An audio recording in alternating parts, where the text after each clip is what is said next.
Lui s'en moque de vos objectifs à long terme, il veut la récompense immédiate. Alors, Bonjour à tous, mes amis, et bienvenue. Je suis absolument ravie de vous retrouver aujourd'hui.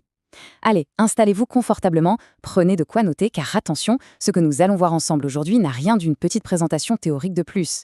C'est le guide définitif, méga structuré et entièrement fondé sur la science pour opérer une véritable transformation radicale dans vos vies. Oubliez les concepts vagues et le développement personnel de surface. Nous allons déconstruire pièce par pièce les mécanismes biologiques, psychologiques et philosophiques très précis qui séparent ceux qui stagnent indéfiniment de ceux qui accomplissent l'extraordinaire. Voici notre plan de bataille. Nous allons traverser 5 piliers incontournables. D'abord, la neurologie du changement, puis le fameux protocole de l'invisibilité, l'ingénierie de l'action, la technologie du cerveau, pour enfin couronner le tout avec la philosophie de la résilience. C'est un voyage passionnant, de vos fondations biologiques invisibles jusqu'à l'action pure. Allez, on plonge direct dans le vif du sujet avec notre premier pilier, la neurologie du changement, de l'automatisme à la maîtrise. on culpabilise tous énormément quand on n'arrive pas à changer, pas vrai? Eh bien, libérez-vous tout de suite de ce poids. C'est souvent un simple mécanisme de survie biologique. Votre cerveau cherche juste à économiser son énergie. Imaginez-le comme une jungle super dense. D'un côté, on a l'esprit conscient, ce qu'on appelle le planificateur sage. Lui, il est lent, il avance à la machette pour créer de nouveaux sentiers dans cette jungle. Et franchement, ça l'épuise. De l'autre côté, on a le bambin impulsif. Lui s'en moque de vos objectifs à long terme, il veut la récompense immédiate. Alors il prend tout simplement l'autoroute à 6 voies de vos vieilles habitudes parce que ça ne coûte absolument aucune énergie. Et boum, c'est comme ça qu'on sabote nos meilleures intentions. Et ce bambin impulsif utilise une mécanique redoutable, la boucle de l'habitude. C'est très simple. Un déclencheur dans votre environnement lance une action automatique, vous obtenez une récompense immédiate et ça vient renforcer le câblage dans votre cerveau. Ce circuit est gravé si profondément en nous que 90% du temps, nous fonctionnons en pilote automatique complet. Pensez-y une seconde, ça veut dire que nous vivons notre présent à partir d'un programme qui date du passé. C'est là que ça devient littéralement fascinant. Le neuroscientifique Joe Dispenza nous explique un truc dingue. À force de répéter une émotion, le corps devient littéralement l'esprit.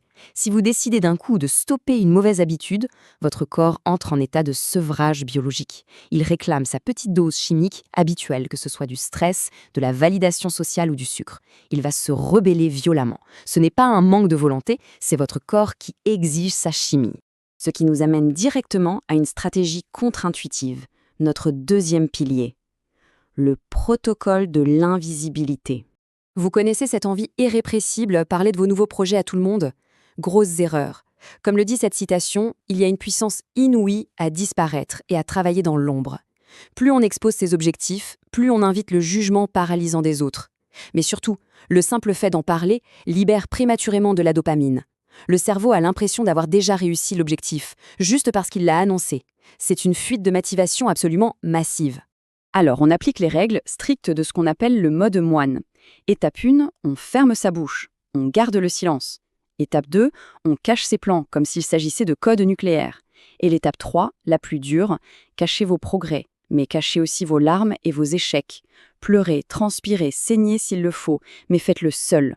Protégez votre transformation du regard extérieur.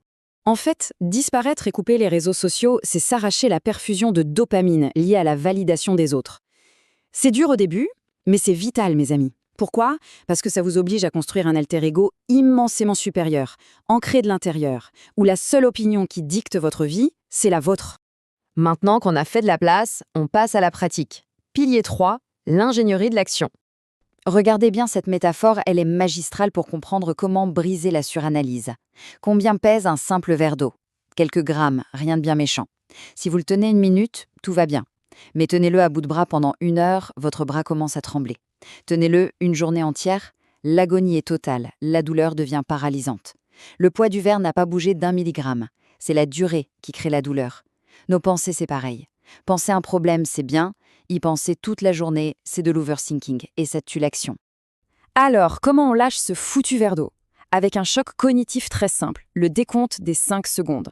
Dès que votre cerveau commence à trop réfléchir, à trouver des excuses, vous comptez à rebours. 5, 4, 3, 2, 1 et vous bougez physiquement. Ça court-circuite le pilote automatique et ça ne laisse pas le temps à la peur de s'installer. Leila Hormozi résume ça avec une clarté redoutable. Écoutez bien, la confiance en soi, ça ne tombe pas du ciel par magie, c'est une équation. Oubliez la motivation émotionnelle, la petite décharge de dopamine éphémère. Concentrez-vous sur les données. Suivez vos micro-victoires quotidiennes. La véritable confiance, c'est la preuve irréfutable que vous avez apportée à votre propre cerveau en faisant ce que vous aviez dit, même en étant terrifié. Les données, pas la dopamine. Et le psychologue Jordan Peterson ajoute la touche finale à cette exécution tactique. Il faut apprendre à devenir redoutablement articulé, formuler ses pensées avec une précision chirurgicale, oser dire la vérité. C'est accepter de faire face à son incompétence du moment, de prendre sa peur, de la ranger dans son sac à dos et d'avancer quand même. C'est en faisant cela qu'on devient extrêmement compétent et franchement, dangereusement efficace face à n'importe quel obstacle. Allez, on passe au niveau supérieur. Pilier 4, la technologie du cerveau. Si vous pensez que la méditation c'est juste pour se détendre, détrompez-vous. C'est un véritable piratage neurologique. Regardez comment ça évolue. Au début, on est en bêta, le mode survie très analytique. En ralentissant, on passe en alpha. L'esprit s'apaise. Et là, autour de 20 minutes, on touche l'état θ. C'est magique, la porte du subconscient s'ouvre complètement. C'est là qu'on reprogramme nos croyances profondes. Et si on pousse encore, on atteint l'état gamma, un niveau de clarté et de superconscience absolue. C'est là qu'entre en jeu le mécanisme précis de la cohérence cœur-cerveau. L'objectif ? Ressentir une émotion puissante, comme une immense gratitude, avant même que l'événement que vous désirez ne se produise. C'est fou, mais le corps est tellement objectif qu'il ne fait pas la différence entre un événement réel et une émotion purement imaginée. En faisant ça, vous signalez biologiquement à vos gènes que votre nouveau futur a déjà eu lieu. Ce n'est pas de la science-fiction, c'est prouvé par des IRM à Harvard. La pratique de la pleine conscience modifie physiquement, littéralement, votre cerveau. L'overthinking gonfle votre centre du stress, mais la méditation atrophie physiquement cette zone de la peur, tout en épaississant la matière grise liée à la conscience et l'empathie. C'est une mise à jour matérielle de votre propre système d'exploitation. Et on arrive enfin au sommet de notre masterclass. Pilier 5, philosophie de la résilience. Qu'est-ce qui va vous empêcher d'abandonner quand ça va devenir vraiment dur ? La réponse est dans le memento mori, souviens-toi que tu vas mourir. Comme le disait Steve Jobs, la mort est le meilleur agent de changement de la vie. Se rappeler que notre temps est chronométré, ça brûle instantanément toutes les conneries superflues. La peur de l'embarras, les attentes des autres, tout ça s'effondre face à la mort. Il ne reste que l'essentiel. Le sens de la vie, on le trouve en acceptant une responsabilité volontaire. Choisissez un fardeau lourd à porter. Et vous savez par où on commence très concrètement ? On commence par vaincre le chaos dans sa propre chambre. Faites votre lit, ordonnez votre bureau. C'est en organisant votre environnement immédiat que vous vous prouvez que vous êtes capable de gravir des montagnes plus hautes. La vérité, mes amis, c'est que la vie va faire mal, on ne peut pas y échapper.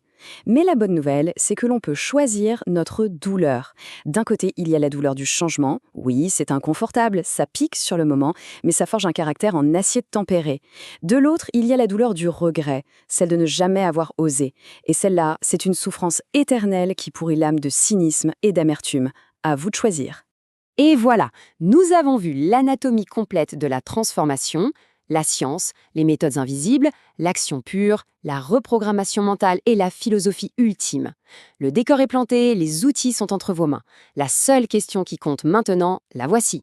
Êtes-vous vraiment prêt à accepter l'inconfort, à entrer dans la pénombre et à disparaître pour mieux renaître ?